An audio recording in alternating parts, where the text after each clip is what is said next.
राजा विक्रमादित्य अपने वचन के अनुसार गहरे जंगल में उस पुराने बरगद के पेड़ के नीचे पहुंचे जहां बेताल एक शव में वास करता था। उन्होंने शव को उतारा, कंधे पर डाला और वापस चल पड़े। तभी बेताल ने चिरपरिचित अंदाज में हंसते हुए कहा, राजा विक्रम, चलो तुम्हें आज एक ऐसी कहानी सुनाता हूं जिसमें 4 बुद्धिमान और 1 मूर्ख शामिल है, लेकिन अंत में फैसला तुम्हें करना होगा, असली वीर कौन है।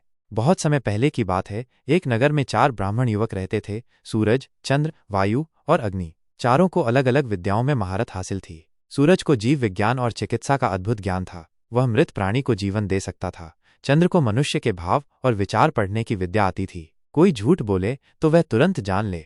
वायु को अदृश्य होकर कहीं भी जा सकने की विद्या प्राप्त थी। अग्नि को अस्त्र शस्त्र में इतनी महारत थी कि वो अकेले ही 100 सैनिकों से भिड़ सकता था। इन चारों के साथ एक और युवक था, भीरा। वह किसी विद्या में निपुण नहीं था, परंतु दिल का साफ, मेहनती और ईमानदार था। चारों उसे अक्सर मूर्ख कहकर मजाक उड़ाते थे। सफर की शुरुआत एक दिन वे सब पांचों एक तीर्थ यात्रा पर निकले। चलते चलते वे एक सुनसान जंगल में पहुंचे जहां उन्हें एक गुफा मिली। गुफा के भीतर उन्हें एक पत्थर का खजाना सा संदूक दिखा। चंद्र ने बताया, यह कोई साधारण संदूक नहीं, इसमें तंत्र शक्तियां हैं। वायु ने अदृश्य होकर गुफा का निरीक्षण किया और बताया कि संदूक को खोलने पर एक राक्षस प्रकट होगा जो वहां की रक्षा करता है। सूरज ने कहा, अगर राक्षस को मार दिया जाए तो हमें वहां की सारी दिव्य वस्तुएं मिल सकती हैं। अग्नि ने अपनी तलवार उठाई और गर्व से कहा, मैं उस राक्षस को अकेले ही मार दूंगा। भीरा चुपचाप सब सुनता रहा। राक्षस का सामना सभी ने योजना बनाई। जैसे ही संदूक खोला गया, एक भीषण राक्षस प्रकट हुआ। उसकी आंखों से आग निकल रही थी और उसका शरीर 10 हाथियों के बराबर था।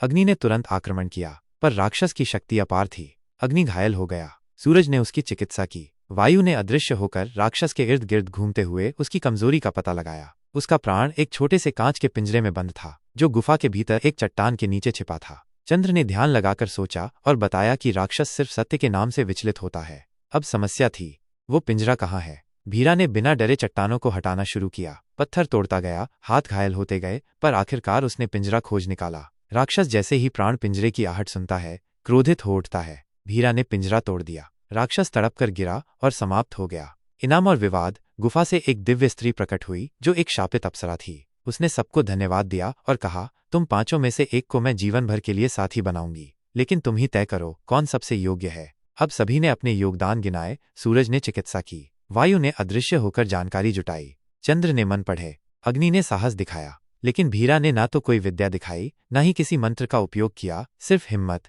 ईमानदारी और परिश्रम से असंभव को संभव कर दिया। चारों ब्राह्मण बहस करने लगे। तब अप्सरा बोली, मुझे ऐसे पुरुष की आवश्यकता है जो विद्वान नहीं, सच्चा मनुष्य हो। मैं भीरा को चुनती हूँ।